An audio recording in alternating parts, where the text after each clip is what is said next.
Julia xin kính chào quý vị khán giả của Vic TV Canada. Today, trên chương trình Political Talk, we have our special guest, Michael Levitt, who's from the Liberal Party, running to be your MP in the riding of York Centre. How are you doing today, Michael? Xin chào. It's a real pleasure to be here. If you can just tell us a little bit about yourself. Well, so yes, this is my first time running to be a member of Parliament. I'm absolutely thrilled with the experience of being the Liberal candidate right here in the community of York Centre.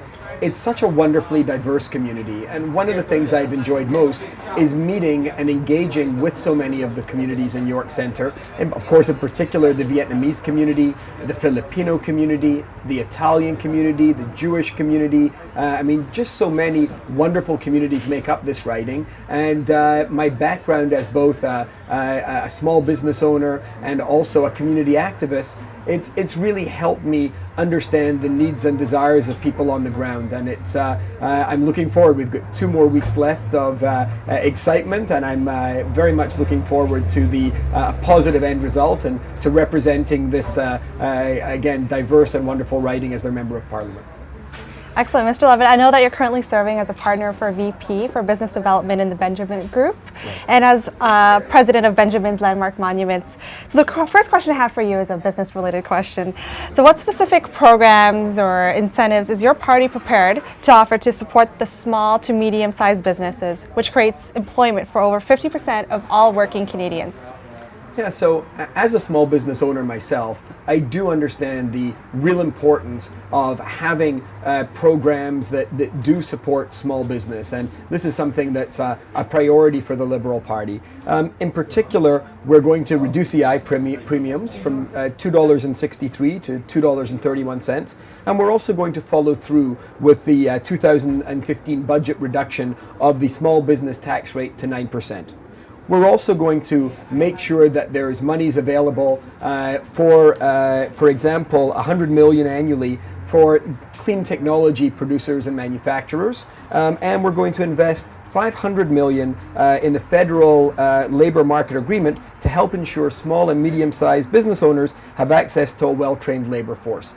Something that's been very important to me that we've managed to do in our own business is use co-op placements and apprenticeship programs, because it's a wonderful way of making sure that young Canadians find the opportunities they need when they're entering the workforce. So we're going to make sure those programs are strong. We're going to make sure we're supporting both small and medium-sized enterprises as well as youth that are entering the job force. I think the combination of that, again, I know from my own experience, is going to lead to success, and it's a significant part of the Liberal plan. Excellent. So affordable housing and issues impacting immigrants are a major focus across Canada. Immigration is a critical driver to sustaining and growing the Canadian economy. Almost half of the residents in our community weren't born in Canada. What is the role of the federal government in supporting newcomers to connect with the good jobs they're qualified for? You know, it's a very good question, because again, in particular, York Centre has a huge immigrant population. So many of the people in this community have come from somewhere else. I myself emigrated to Canada when I was 13 years old. My mother was a single mother at the time, and we were welcomed into Canada, and that's something we want to make sure still exists, and that we feel that under the Conservative government, really Canada's become a less welcoming place for new immigrants. So it's really a priority. I think in particular, as it relates to jobs and integrating immigrants into the workforce, we have been very clear that our new infrastructure project, we're going to be spending an additional $60 billion over the next decade. We want to make sure that immigrants are going to have access, like all Canadians, to well-paying jobs that really do, that's going to kickstart and once again get our economy growing again. So in particular, our infrastructure plan is going to be looking at spending money in 3 areas: transit and transportation, social infrastructure, things like affordable housing, seniors' homes, community centres, and other things like that are again social in nature, and finally in environmental and green infrastructure. We believe that jobs are the key to getting this economy moving again, and we believe that it's the government's responsibility, and it'll be a Liberal government's plan to spend on infrastructure, again, $60 billion additional over this period to get the country back moving again, and immigrants are going to benefit like that, like all Canadians. Awesome. And my next question, leading to what I had said, what is the role of the federal government in reducing homelessness and increasing access to affordable housing? So what is your party's plan, and what are your thoughts on that, Michael? Thank you for asking that question, because affordable housing in our national urban strategy has been a really significant part of our platform. We are the only party that is talking about building an additional 25,000 affordable housing units per year over the next decade. We're very committed to making sure that we have affordable housing, and again, as part of our $20 billion on social infrastructure, that's going to be a real focus of the work we're going to be doing.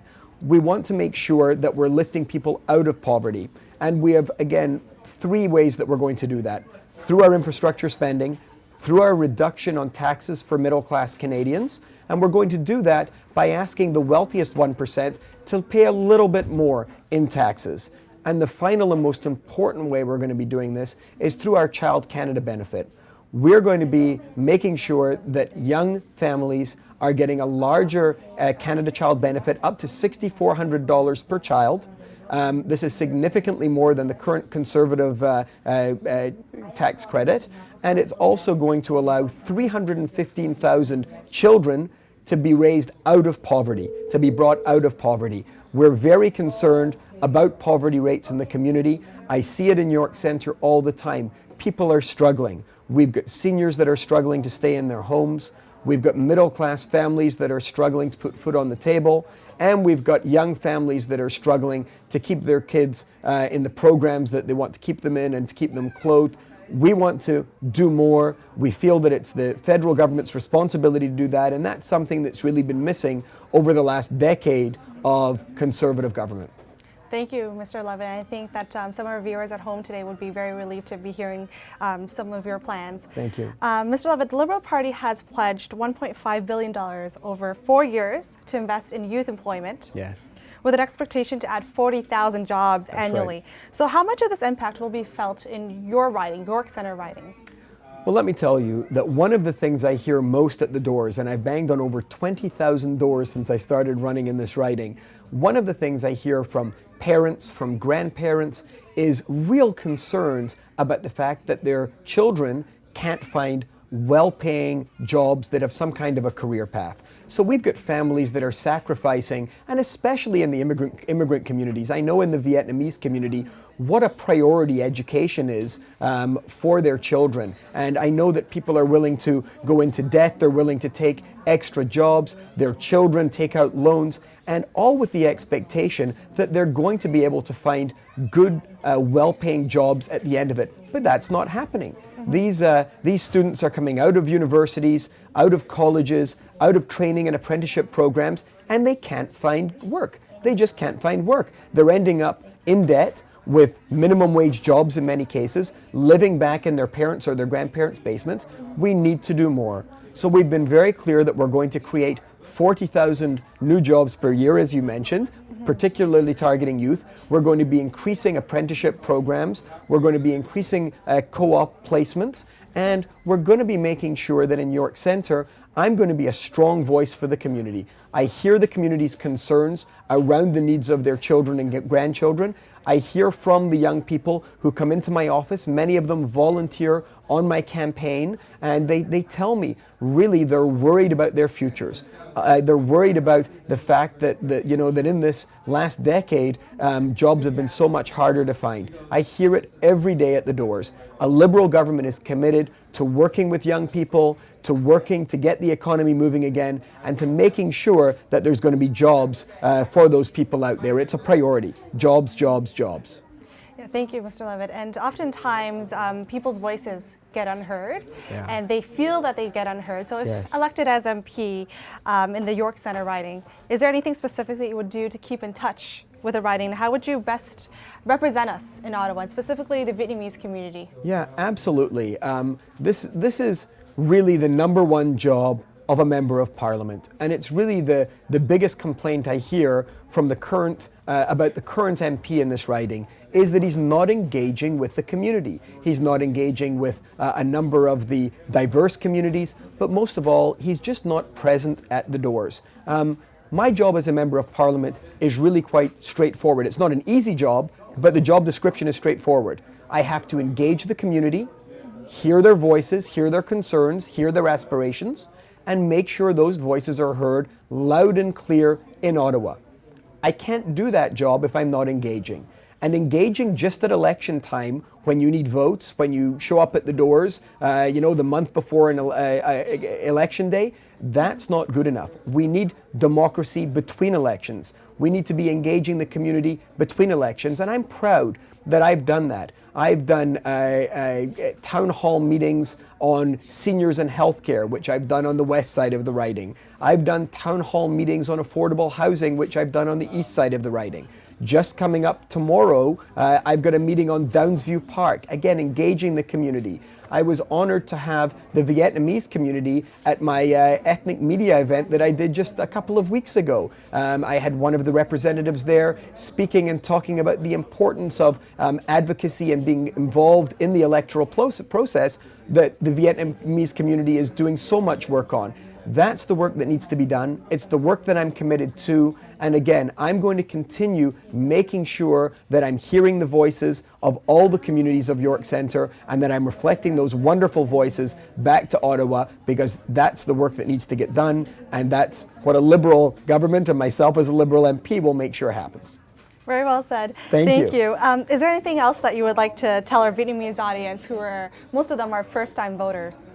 Yes, I think I want to let your audience know that voting and taking part in the electoral process is such an important part of our democratic rights. I mean, we must engage. And I'm even going to say this. I'm going to say I would love every one of your community to vote for me and to vote for the Liberal Party here in York Centre and beyond.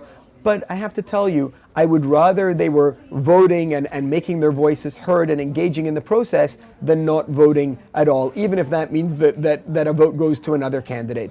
It's so important as a community that your voice be heard, and really election time is the best way to do that. So I congratulate the Vietnamese community for engaging, especially for the work you're doing, engaging your youth. Because if we can get our youth engaging in the process and we can get them started early, understanding the importance that their vote makes and the importance that their voice has, in my campaign, I've got a number of young Vietnamese volunteers, and it's wonderful. Some of them aren't even of voting age yet, but the fact that they're participating and getting involved is so important. So I'm proud to be able to have those voices from the Vietnamese community.